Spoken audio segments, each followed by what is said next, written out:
Hello everyone, welcome to our blouse design. आज की video में हम कटोरी ब्लाउज़ की कटिंग एंड स्टिचिंग देखने वाले हैं। तो जो भी बिगनर्स है या शुरुआत से कटोरी ब्लाउज़ बनाना सीख रहे हैं तो आज की वीडियो को पूरा एंड तक देखिएगा, क्योंकि आज की वीडियो में मैं एक एक पॉइंट आपको डिटेल में और स्टेप बाय स्टेप क्लियर करूँगी। किस तरह से आप ब्लाउज़ के लिए एकदम परफेक्ट कटोरी रेडी कर सकते हैं और कटोरी में कहाँ कहाँ से कितना मार्जिन लेना होता है, सारी चीज़ें मैं आपको डिटेल में क्लियर कर दूँगी। और बहुत आसान तरीका है, ज़्यादा कॉम्प्लिकेटेड नहीं है, ना ज़्यादा मार्किंग आपको करनी है। यहाँ पे जो मैंने मेजरमेंट लिया हुआ है ना, वो नाप के ब्लाउज से लिया हुआ है। अगर कटोरी ब्लाउज़ का मेजरमेंट आप नाप के ब्लाउज से लेते हो ना, तो कटोरी की जो आपकी मार्किंग है वो एकदम परफेक्ट रहेगी। इसी मेजरमेंट के अकॉर्डिंग हम कटिंग करेंगे।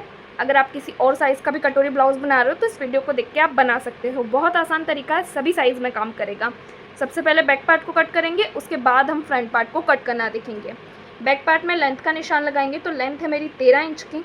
इसमें 1 इंच प्लस करके बैक पार्ट में लेंथ का निशान में लगाऊंगी 14 इंच पे। जो भी आपकी तैयार लंबाई रहती है उसमें आपको 1 इंच प्लस करके लेना होता है।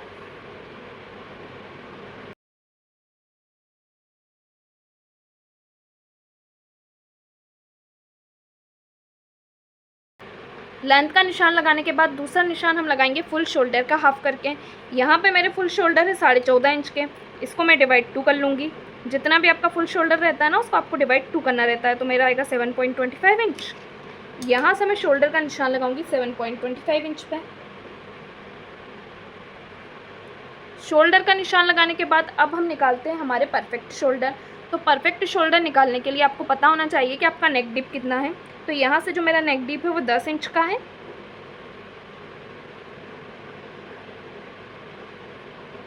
अब 10 इंच में हमारे कितने शोल्डर माइनस होंगे ये हमें नहीं पता होता है, तो इसके लिए मैंने शोल्डर चार्ट रेडी किया हुआ है। हम शोल्डर चार्ट की हेल्प से हमारे परफेक्ट शोल्डर निकालेंगे।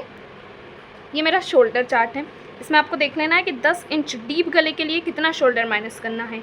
तो नेक मेरा राउंड है, 10 इंच मेरा इस वाली लाइन में आ रहा है, तो यहाँ पे टोटल मेरे कितने शोल्डर माइनस होंगे 1.6 इंच।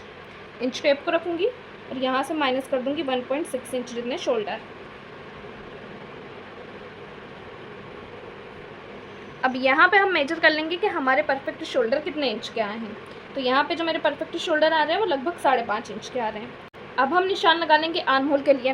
तो डीप नेक ब्लाउज आप जब भी बनाते हो तो उसमें आर्म होल का फॉर्मूला क्या होता है, जितना भी आपके चेस्ट का साइज़ रहेगा उसे आपको डिवाइड 6 कर लेना है। तो मेरे चेस्ट का साइज़ कितना है 36 को डिवाइड 6 करके मैं यहाँ पे निशान लगाऊंगी 6 इंच पे। हर साइज़ में आपको यही फॉर्मूला यूज़ करना है। शोल्डर से आर्म होल वाली लाइन को मिला लेंगे और चेस्ट लाइन को भी स्ट्रेट करेंगे।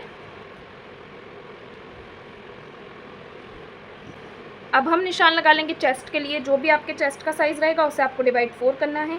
मेरे चेस्ट का साइज़ है 36, डिवाइड 4 करके मैं निशान लगाऊंगी 9 इंच पे। 1.5 इंच का सिलाई मार्जिन रहेगा। वो वेस्ट है मेरी 32 इंच की, तो यहाँ पे मैं निशान लगा लूँगी 8 इंच पे। वेस्ट में जो मार्जिन रहेगा वो 2.5 इंच का रहेगा। चेस्ट लाइन से वेस्ट लाइन को मिला लेंगे। अब वेस्ट में जो हमने 2.5 इंच का यहाँ पे मार्जिन लिया है, 1 इंच हमने मार्जिन एक्स्ट्रा क्यों लिया है, क्योंकि बैक साइड में हमारा डॉट पॉइंट आता है। तो डॉट पॉइंट के लिए आपको निशान लगा लेना है। तो यहाँ से मैं निशान लगाऊंगी 4 इंच पे। यहाँ से भी निशान लगा लूँगी मैं 4 इंच पे। डॉट पॉइंट की लेंथ का निशान भी मैं लगाऊंगी 4 इंच पे, और दोनों तरफ से सिलाई में कवर होगा हाफ इंच।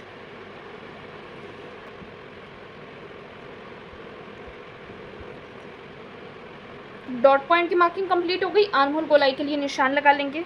ये निशान मेरा लगेगा 1 इंच पे।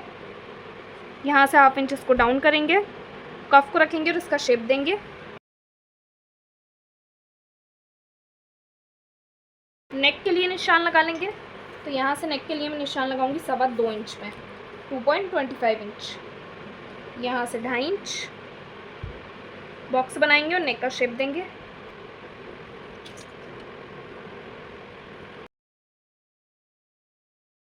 शोल्डर हमारा डाउन होगा, ये आपका नेक की तरफ होगा। डीप गले में हमेशा शोल्डर नेक की तरफ डाउन होता है। तो यहाँ पे हमारे बैक पार्ट की जो मार्किंग है वो कंप्लीट हो चुकी है। बैक पार्ट को कट कर लेंगे।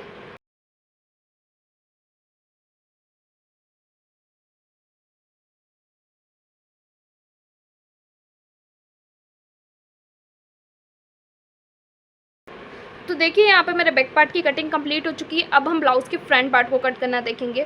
फ्रंट पार्ट में हमारी कटोरी आएगी, तो डायरेक्ट फैब्रिक पे कट करने की ज़रूरत नहीं है। सबसे पहले आपको लेना है फर्मा।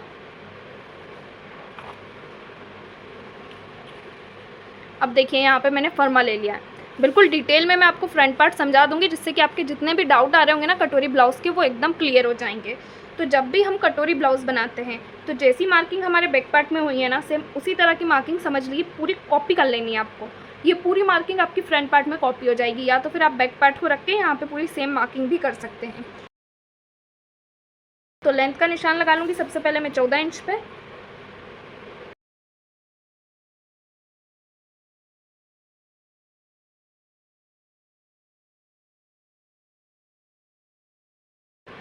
लेंथ का निशान लगाने के बाद दूसरा निशान हम लगाएंगे शोल्डर के लिए। शोल्डर हमने निकाले हुए हैं 5.5 इंच के। आर्म होल का निशान लगा लेंगे, तो आर्म होल भी हमने निकाला हुआ 6 इंच का।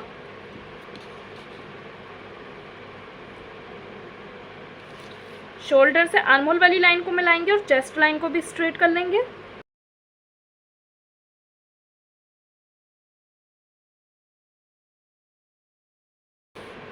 चेस्ट के लिए निशान लगा लेंगे, तो हम हमेशा क्या करते हैं कि फ्रंट पार्ट में जो भी हमारे चेस्ट का साइज़ रहता है उसमें हमारी 2 इंच की लूजिंग ऐड होती है, और फिर जो भी आता है उसको हम डिवाइड 4 करते हैं, ताकि हम अपने आर्म होल का झोल ख़त्म कर सकें।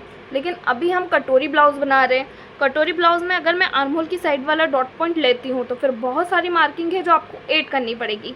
लेकिन विदाउट लूजिंग ऐड किए अगर आप आर्म होल की मार्किंग परफेक्ट तरीके से कर रहे हो और कटोरी एकदम परफेक्ट तरीके से कट कर रहे हैं, तो आर्म होल की तरफ आपको कटोरी ब्लाउज़ में कोई झोल देखने को नहीं मिलेगा। तो बहुत सिंपल फार्मूला है, जो भी चेस्ट का साइज़ रहेगा आपको उतने इंच पे निशान लगा लेना है। जैसी मार्किंग बैक में करी है चेस्ट की, वैसी ही होगी फ्रंट में। तो चेस्ट का साइज़ है 36, डिवाइड 4 करके मैं निशान लगा लूँगी 9 इंच पे।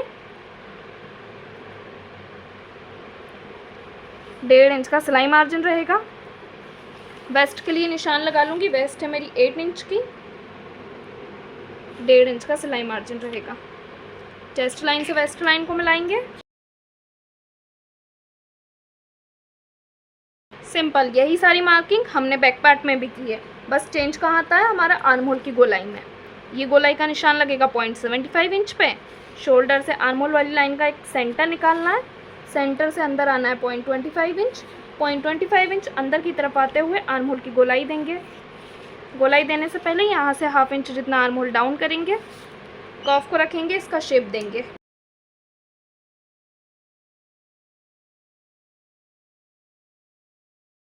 आर्म होल की गोलाई देने के बाद निशान लगा लेंगे गले के लिए।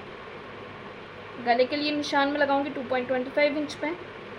नेक लंबाई के लिए यहाँ से मैं निशान लगा लूँगी 7 इंच पे। अब नेक चौड़ाई के लिए आपको निशान लगा लेना है, तो यहाँ से मैं सिर्फ 2.5 इंच तक इसको फैलाऊंगी। एक बॉक्स बनाएंगे और नेक का शेप देंगे।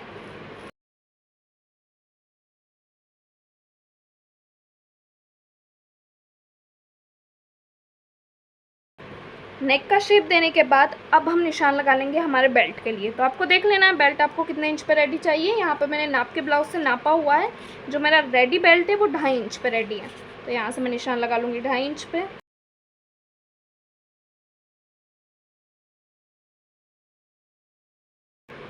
बेल्ट का निशान लगाने के बाद अब हम निशान लगाएंगे हमारी कटोरी के लिए कि आपको कटोरी कितने इंच पे रेडी चाहिए।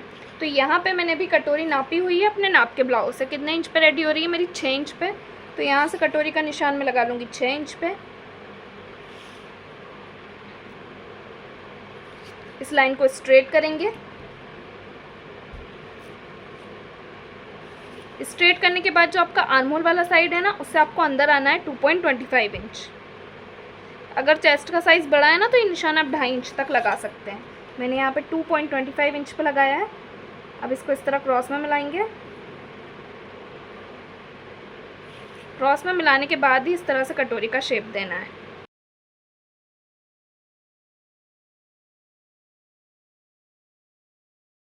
कुछ इस तरह से आपकी कटोरी का शेप जाएगा। अब हम निशान लगाएंगे शोल्डर टू एपेक्स के लिए। तो शोल्डर टू एपेक्स के लिए आपको निकालना है शोल्डर का सेंटर। यहाँ पे हम हमारा शोल्डर टू एपेक्स देख लेंगे। शोल्डर टू एपेक्स आ रहा मेरा 9.5 इंच। जितना भी आपका शोल्डर टू एपेक्स आएगा उसमें सिलाई का 1/2 इंच प्लस करना है। सिलाई का 1/2 इंच प्लस करते हुए मैं निशान लगा लूँगी 10 इंच पे। ये हो गया मेरा शोल्डर टू एपेक्स।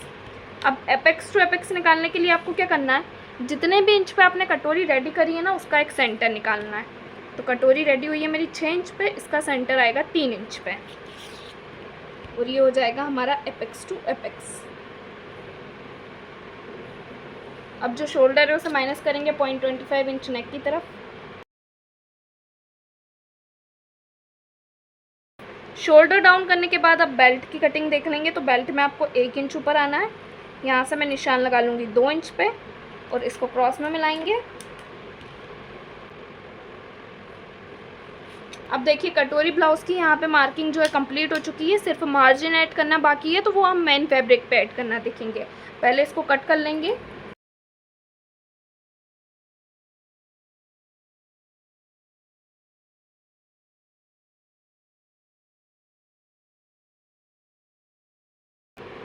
अब यहाँ पे 3 पार्ट मेरे कट हुए हैं, तीनों पार्ट में मार्जिन ऐड होगा। सबसे पहले फर्स्ट पार्ट लेंगे बेल्ट। नीचे की तरफ कितना लेना है आपको, 1/2 इंच जितना मार्जिन बेल्ट में। ये फिक्स है कि इसमें आपका 1/2 इंच जितना मार्जिन आएगा। कटोरी में तो बहुत मार्जिन आपका ऐड होगा, यहाँ पे भी, नीचे की तरफ से भी। इसे साइड में रखेंगे, इसे डिटेल में मैं आपको एक्सप्लेन कर दूँगी। दूसरा वाला पार्ट लेंगे, इसमें आपका ओनली 0.25 जितना मार्जिन आएगा साइड में। मेन फैब्रिक ले लेंगे, इसका दूसरा वाला साइड लेंगे। सबसे पहले हम ये वाला फरमा रखेंगे यहाँ पे।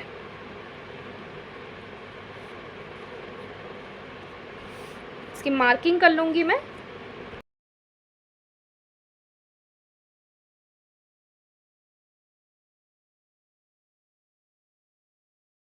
मार्किंग होने के बाद मार्जिन ऐड कर लेंगे। मार्जिन हमारा फ्रंट की साइड से ऐड होगा, ओनली 0.25 जितना। इसको कट कर लेंगे।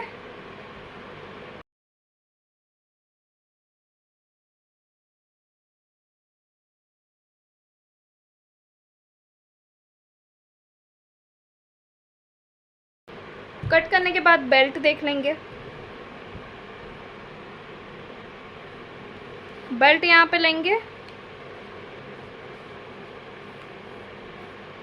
बेल्ट में हमारा हुकाई पट्टी का भी मार्जिन निकालना है हमें, और नीचे की तरफ से 1/2 इंच जितना कपड़ा। तो यहाँ फ्रंट की तरफ से 0.25 जितना निकाल लूँगी मैं। ये हुकाई पट्टी में जाएगा ना, इतना आ जाएगा हमारा। नीचे की तरफ से आएगा हमारा 1/2 इंच जितना।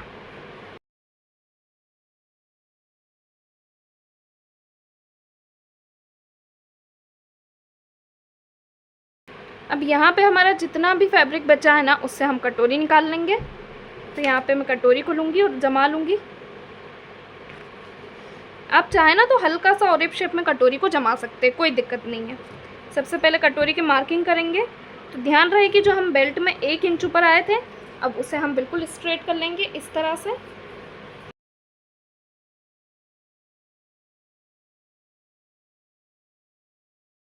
कटोरी की मार्किंग करने के बाद अब आपको देखना है कि इसमें आपको मार्जिन कहाँ कहाँ ऐड करना है। तो सबसे पहले हमारा मार्जिन 0.25 इंच का इधर ऊपर की तरफ से ऐड होगा, क्योंकि ये वाला साइड हमारा यहाँ, ये वाला जो हमारा साइड है ना, यहाँ पे 0.25 इंच इसलिए ऐड किया है मैंने, क्योंकि ये हमारा स्टिचिंग में जाएगा जब ऐसा ऐड होगा ना यहाँ पे ये दोनों फैब्रिक। तो यहाँ 0.25 इंच कपड़ा जाता है। दूसरा हुकाई पट्टी के लिए 0.25 इंच लेंगे।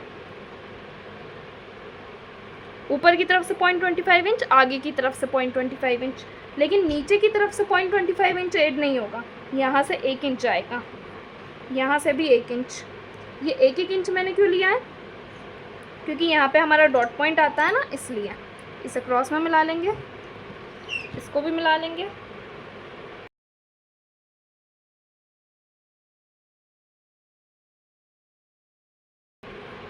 सेंटर में हमारी कटोरी, आसपास हो गया हमारा मार्जिन।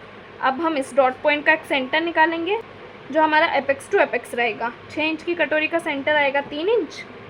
शोल्डर टू एपेक्स के लिए आपको आपका फर्मा लेना है और यहाँ पे नाप लेना है। ये कितना आ रहा है मेरा, 1.5 इंच। यहाँ से मैं निशान लगा लूँगी 1.5 इंच पे। अब जो भी आपने सेंटर लिया है ना एपेक्स टू एपेक्स, उससे नीचे आना 1.25 इंच। ये हर साइज़ में फिक्स है, ऐसा नहीं है कि साइज़ के अकॉर्डिंग आपका चेंज होगा, हर साइज़ में फिक्स रहेगा। अब इसको हम क्रॉस में मिला देंगे, यहाँ से भी क्रॉस में मिलाएंगे।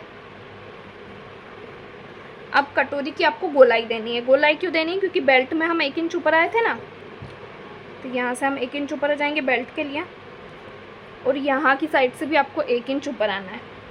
ये फिक्स है हर साइज़ में। बेल्ट के लिए 1 इंच ऊपर है, साथ ही आपको बैक की साइड से भी 1 इंच ऊपर आना है। अब आपको कर्व लेना है और सिंपली यहाँ से इसका गोलाई में शेप देना है, इस तरह से। इधर से भी हम शेप देंगे गोलाई में।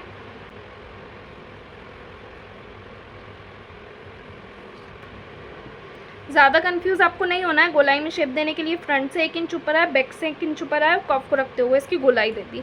अब इसको हम कट कर लेंगे।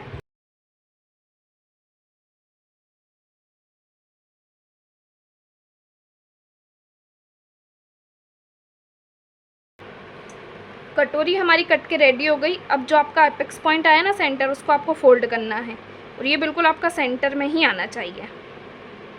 अब ये पूरा मेरा यहाँ पे सेंटर में आ रहा है, इस पर मैं कट लगा लूँगी। कट लगाने के बाद यहाँ पे हम 0.25 इंच छोड़ेंगे। ये 0.25 इंच हमारा माइनस होगा, हुकाई पट्टी आएगी ना यहाँ पे हमारी, और साथ ही ये जो बैक वाला कपड़ा है वो हमारा स्टिचिंग में जाएगा। अब इस 0.25 इंच को छोड़ते हुए कटोरी हमें कितने इंच पे रेडी चाहिए, यहाँ पे हमें कटोरी रेडी चाहिए 6 इंच पे, तो 3 इंच उसका हाफ करके निशान लगाएंगे। ये इतना आ रहा है, इसको क्रॉस में मिला लेंगे। तो इससे आपको पता चल जाएगा कि आपका डॉट पॉइंट सिलाई में कितना कवर होगा, और इस पर आपको कट का निशान लगा देना है। इसे भी हम क्रॉस में मिला लेंगे। एक बार फिर से मैं आप लोगों को थोड़ा सा सिंपल तरीके से डिटेल में क्लियर कर देती हूँ। डॉट पॉइंट कितने इंच पे कवर होगा ये हमें नहीं पता होता है, तो इसके लिए आपको क्या करना है, जो आपने सेंटर निकाला है उसको फोल्ड करते हुए सबसे पहले आपको माइनस करना है यहाँ से 0.25 इंच। ये कपड़ा हमारा स्टिचिंग में जाएगा, तो ये आपको माइनस करना है इस तरह से। यहाँ पे हमारा स्टिचिंग में जाता है ना, इसलिए मैंने 0.25 इंच माइनस किया। अब यहाँ से भी मैंने 0.25 इंच माइनस किया, क्योंकि ये हमारा हुकाई पट्टी के लिए जाता है। तो इतना ये हमारा फोल्ड हो गया और इतना ये हमारा फोल्ड हो गया। अब कटोरी हमें कितने इंच पे रेडी चाहिए, आपने 5 इंच पे रेडी करी है, 6 इंच पे, उसका हाफ करके आपको नाप के देखना है। तो इसका हाफ कितना होगा, 3 इंच। तो 3 इंच मेरा यहाँ आ रहा है, सेम 3 इंच मेरा यहाँ भी आ रहा है। और जितना भी हमारा गैप बचता है वो हमारा सिलाई में जाता है, यानी कि हमारा डॉट पॉइंट स्टिच हो जाता है। तो इस तरह से जो आपकी कटोरी की फिनिशिंग है वो एकदम परफेक्ट आती है। ये देखिए, वो कहीं से भी कोई सा भी पार्ट छोटा या बड़ा नहीं रहता है, क्योंकि हम 1 इंच यहाँ से भी ऊपर आए, 1 इंच यहाँ से भी ऊपर आए, तो आपको कुछ नहीं करना है, भले आप नाप के भी देख सकते हैं। यहाँ पे मैंने इसका एक और पार्ट कट किया हो, उसे मैं ले लूँगी और इससे हम चेक करके देख लेंगे। ये एकदम परफेक्ट आ रहा है ना, कहीं से भी कुछ भी हमारा छोटा या बड़ा नहीं रहता है। इस तरह से आप चेक करके देख सकते हैं। तो यहाँ पे हमारे तीनों पार्ट की कटिंग कंप्लीट हो चुकी है। ब्लाउज को मैन फैब्रिक पे कट करते हुए स्टिच करना भी देखेंगे, लेकिन उससे पहले हम हमारी स्लीव की कटिंग देख लेते हैं। स्लीव को कट करने के लिए कपड़े को यहाँ पे मैं 4 फोल्ड करके रख लूँगी। स्लीव लेंथ आप आपके अकॉर्डिंग रख सकते हैं, आपको कितने इंच तक की स्लीव रेडी चाहिए। मुझे यहाँ पे 3 इंच तक की स्लीव चाहिए, तो मैं निशान लगा लूँगी 4 इंच पे।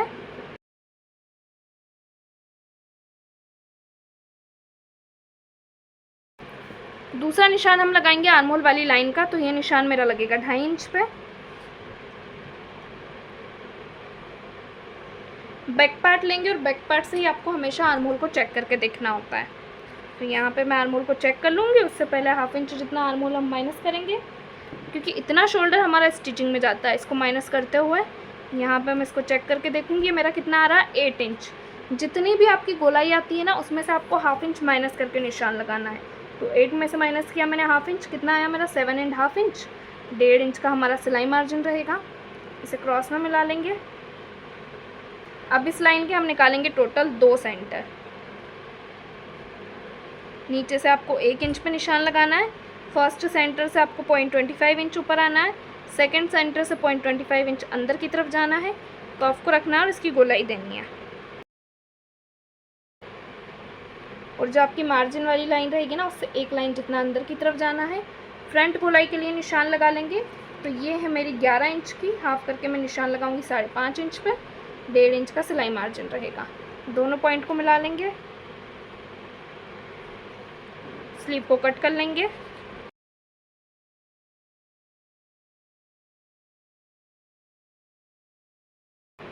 स्लीव के सेंटर पे कट लगाएंगे और इसे ओपन करेंगे।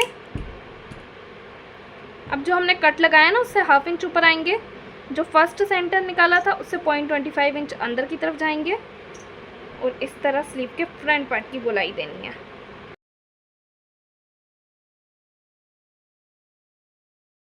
तो यहाँ पे हमारी स्लीव की कटिंग भी कंप्लीट हो चुकी है। अब पूरे ब्लाउज़ को हम स्टिच करना देख लेंगे।